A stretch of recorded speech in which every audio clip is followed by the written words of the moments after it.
Hi everyone and welcome to my craft room. So I just wanted to first off say a big thank you to everyone who's bought the Isobella kit so far. So this is the Isobella kit. This is what I'm going to be using over the next few videos, and I just wanted to show you a few different techniques and some ideas of the reasoning behind why I designed the sheets. So just as an example, these papers here, I've created this size. Sometimes I just do the back and plates at the bottom of the sheet, but I needed these a little bit bigger. I am intending on decorating this album using the papers, and then I'm going to be using the papers and the elements inside to decorate the album. The pages that I need for this are 7x9, which is why I designed these the size I have. So these are great as using as backing papers. You've got your element at the top, which is great for the larger areas that you need, but I also concentrated on one of the main bits of the design that I like to create a belly band, and this can be used to go over the centers of your card to create texture and depth. They're really good for tucking over your ribbons to add a little bit of extra detail, so I'll come on to that a bit later in one of the videos. I wanted to start off so we have something for everybody. We have lots of new members in the group and people that are literally starting out making cards for the first time, so I wanted to go through and do a few videos so I'm catering to everybody regardless of where you are on your card making journey.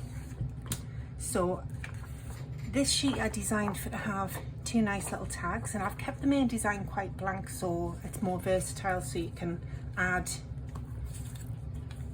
your own little elements on. You can add the flowers, you can make up your 3D flowers with your little hibiscus elements here. I've done a bit of fussy cutting with the butterflies, and then you can go over the top and do some decoupage with them to make them 3D.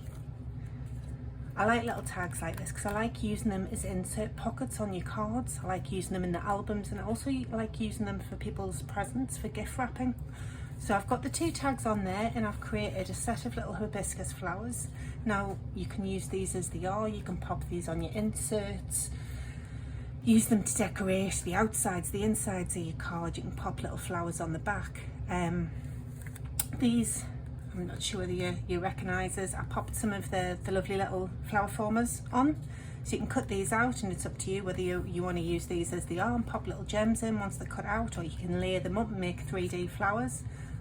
There's a video already uploaded to the group to show you how to do that, so the choice is yours.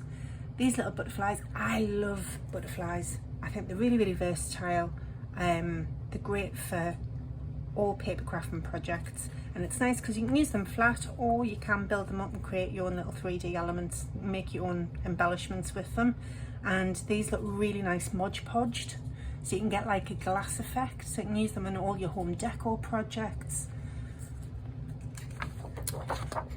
I've got the little bouquet here. This is really nice for cutting out, and it looks quite intricate, but I actually fussy cut this out with not a lot of bother at all, and I'm going to be using this to decorate some inserts and creating some little elements. I'm going to show you how to create your own decoupage elements, so you can use these for the fronts of your cards.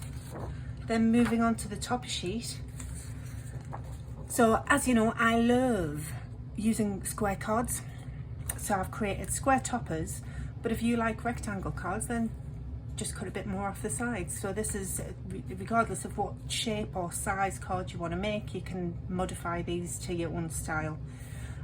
I've included the design elements right in the center, so it's quite easy and it's quite versatile that if you have a little stamped design, you can pop it over the top and actually cover the image, so you're just getting that nice matte layer of the backing paper to use as a base for your cards. And then I've created some little tiles, and I just think it's quite nice that sometimes if you were to do this on the front of your card, you open your card up and you can make yourself a little insert, and you can use these to decorate the insert so that everything's matching. You've got your two little fussy cut bouquets here. I've got a little sentiment plate, so you can make yourself a little with using your stamps or your peel offs or however you want to do your little sentiments. You can pop one of those on there and you've got a matching sentiment plate. got the butterfly sheet, so I've created the butterflies in different design colours, so you can mix and match. I wanted to include more butterflies on here for you because I really wanted you to have a go at the decoupage elements that you can do with the butterfly wings, and adding little gems and glitter and loads of different effects. So I'll be doing a decoupage video for that. And then coming back to your main back and paper plates. I think one of the most important things for me in card making is having access to nice papers. It doesn't matter if you've only got a few stamps or a few dies in your stash. You can make your cards look different every time by using nice papers. So it's one of my loves in the designing side of it, is I like creating new techniques and faux textures and everything. So I've got a nice gallery there, I've got a nice library of papers. Whenever I want to print them off, it makes it really quick and easy for us. All of my designs, as you could have buying the sheets on Etsy, you could create yourself a little Google Drive folder. Everything can be put into folders to make everything quick and easy to find, and it just means that if somebody said, yeah, can you make this a birthday card for somebody's 30th, you could go to your folders and have a look and see whether you want to create something cute, something floral. It's up to you how you organise everything, so you can find everything nice and quick and easy, and you've got the resources that you need to make up something quick and easy. Right, so I just wanted to explain a little bit about the kit before I get started.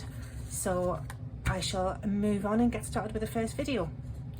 Thanks, bye.